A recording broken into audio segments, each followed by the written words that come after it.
Democratic Republic of Congo.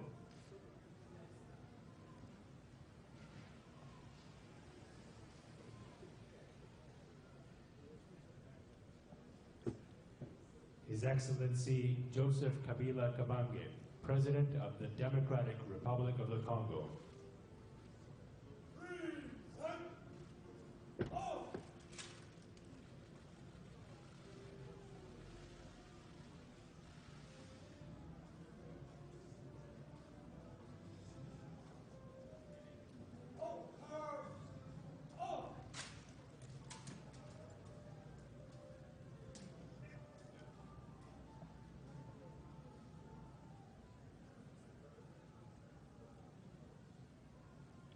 Bonsoir et merci de demeurer fidèle à cette édition d'actualité. Bienvenue dans ce journal. Nous allons commencer par la Commission électorale nationale indépendante. Comme prévu, la CENI, Commission électorale nationale indépendante, a procédé ce jeudi au lancement d'un appel d'offres international pour l'achat des kits électoraux et autres matériels importants.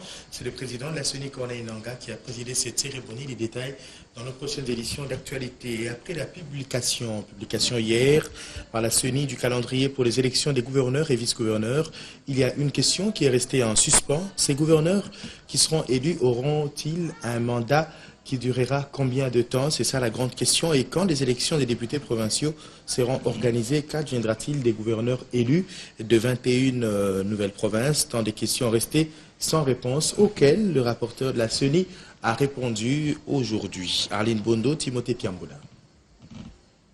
Ce calendrier partiel qui vient de l'arrêt de la Cour constitutionnelle qui a donné l'injonction à la CENI d'organiser ces élections vient, pour nous l'interpréter comme un correctif qui vient corriger la tentative de la violation de la Constitution par la nomination de commissaires spéciaux.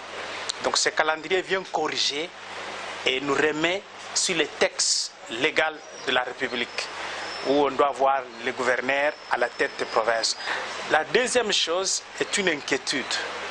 C'est ce que la Cour constitutionnelle avait donné comme injonction à la CENI et la CENI a répondu. Bien sûr, c'est là, après qu'on ait déclaré conforme le règlement des assemblées des nouvelles provinces. Mais notre inquiétude se situe au niveau de l'autre face du processus électoral qui est resté en suspens. C'est-à-dire que ça, ce n'était pas prévu, mais la solution est là. Mais ce qui était prévu, le silence nous semble être total. Il faut partir si l'appel d'offres se quitte. Le processus d'achat, d'acquisition, d'appel d'offres prendra encore un minimum de temps.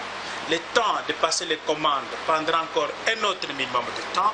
Le temps de livraison et le temps de déploiement et le temps d'effectivement de faire le travail. Voilà, autant de choses qui risquent d'avoir l'impact sur le processus électoral. Toutes nos excuses, ça c'était plutôt Jonas Tchumbela, coordonnateur de la nouvelle société civile, qui réagissait par rapport à la publication de ces calendriers d'élection des gouverneurs et vice-gouverneurs. Il estime que ces calendriers vient répondre à une exigence de la Cour constitutionnelle sur la mesure exceptionnelle prise quant à la nomination des commissaires spéciaux. Mais je vous le disais, après la publication du calendrier pour les élections des gouverneurs et vice-gouverneurs, on se pose une question. Ces gouverneurs qui seront élus auront un mandat de combien de temps? C'est ça la grande question. Et quand les élections de députés provinciaux seront organisées, qu'adviendra-t-il des gouverneurs élus de 21 nouvelles provinces? Le rapporteur de la CENI a répondu à toutes ces questions et c'était au micro d'Arline Bondo et Timothée Piamboula. La date des élections de gouverneurs pour les 21 nouvelles provinces est déjà connue. Mais ces gouverneurs sont élus pour quelle mandature? Jean-Pierre Kalamba, rapporteur de la CENI, explique. Ces gouverneurs qu'on doit élire, le corps électoral de ces gouverneurs est constitué de députés provinciaux en cours d'exécution du mandat. Pour un mandat de combien de temps? Pour achever le mandat en cours des gouverneurs actuels. Je prends le cas du Kasaï, province du Kasaï occidental. Mais ce gouverneur-là n'est pas élu pour 5 ans. Il est élu pour terminer le mandat du gouverneur qui exécutait Alex Kande. Il avait un mandat. Et son mandat allait se terminer dès qu'on allait élire les nouveaux députés de la nouvelle législature, lesquels députés devraient élire un gouverneur, c'est celui-là qui va faire remise et reprise avec les gouverneurs qu'on va élire. Et c'est pour 4 jours, je ne sais pas. Pour 50, question que nous organisions les élections de députés provinciaux dont les dossiers sont derrière vous dans mon bureau là. Plus ou moins 24 191 candidats. Et pourquoi la CENI n'a-t-elle pas organisé directement les élections des députés provinciaux? Mais on a connu des retards de la loi de répartition des sièges, on les a découplés. Quand on découple les élections, ne pensez pas que c'est un morceau de pain qu'on coupe et est ici. Non. C'est-à-dire, pour les organiser séparés, il faut ajouter l'argent. Et cet argent, il faut négocier avec ceux qui donnent. Soit le gouvernement, soit les bailleurs de fonds, soit les dons et l'aide de votre chaîne de télévision. S'il a l'argent, nous donne à travers le gouvernement. C'est comme ça que les 24 191 candidatures sont sur notre table. Et qu'est-ce qu'il en est des dossiers, des candidatures au poste de gouverneur déposés il y a peu? Jean-Pierre Kalamba précise. Cette liste est valable.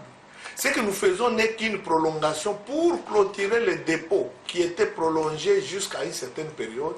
Nous la prolongeons à partir d'aujourd'hui jusqu'au 20. Ça fait 10 jours.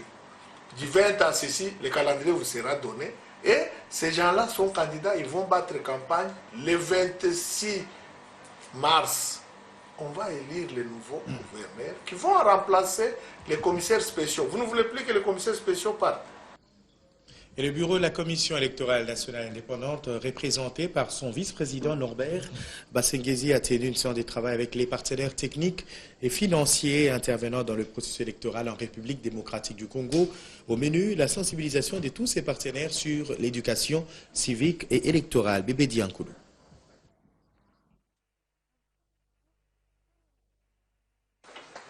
La réussite du processus électoral en RDC, afin d'avoir des élections libres, crédibles et apaisées, est l'affaire de tous. C'est ce qui justifie cette importante rencontre entre les bureaux de la CENI, représentés ici par son vice-président Norbert Bassenghezi et tous ses partenaires techniques ainsi que financiers. Ces derniers ont été sensibilisés sur la question de l'éducation civique et électorale en RDC. Norbert Bassenghezi, vice-président de la CENI.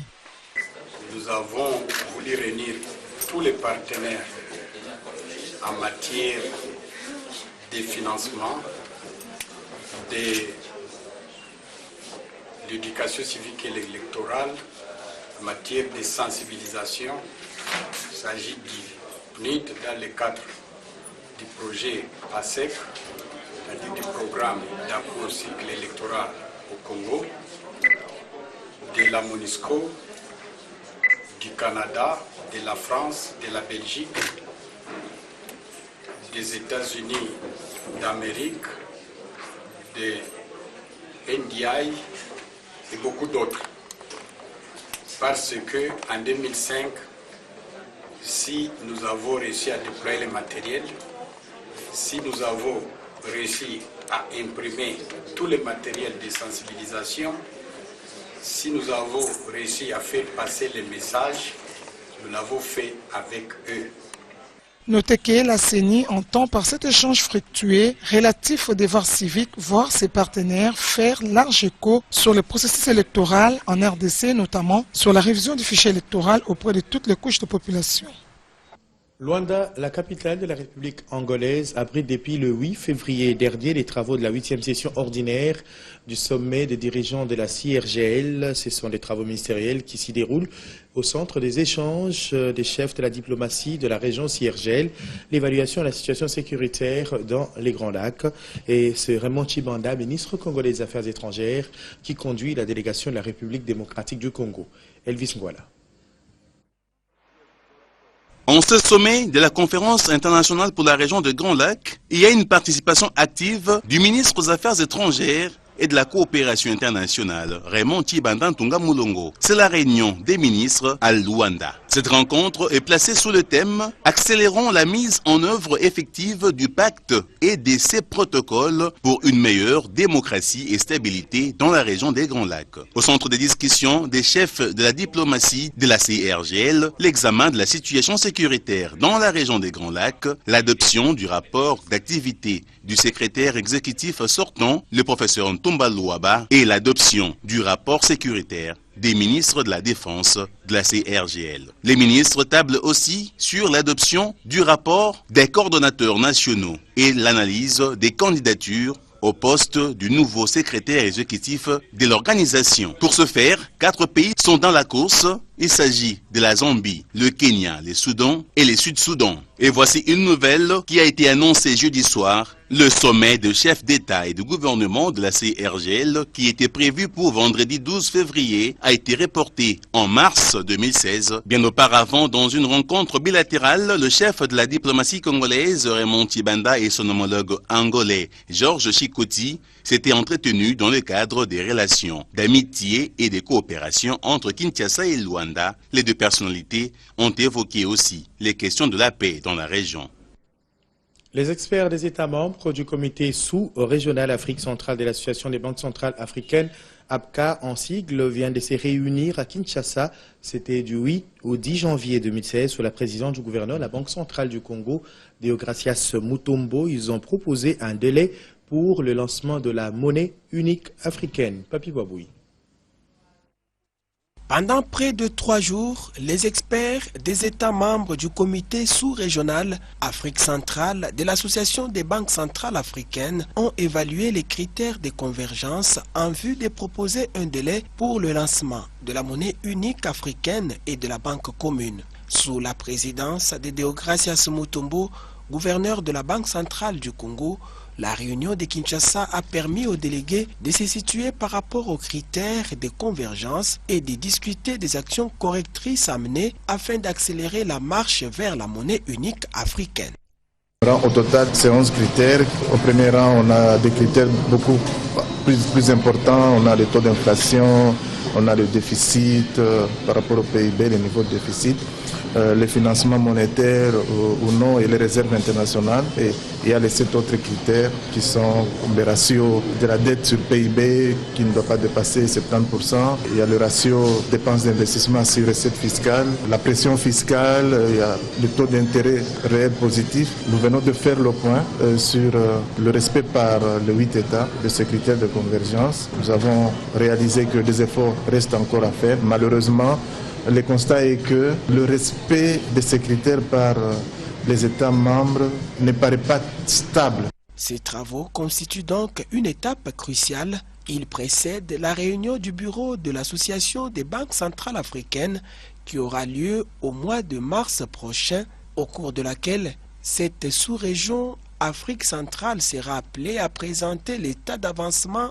du programme des coopérations en Afrique ainsi qu'un rapport sur la mise en œuvre des décisions que le Conseil de gouverneurs a adoptées lors de sa 38e réunion ordinaire de 2015.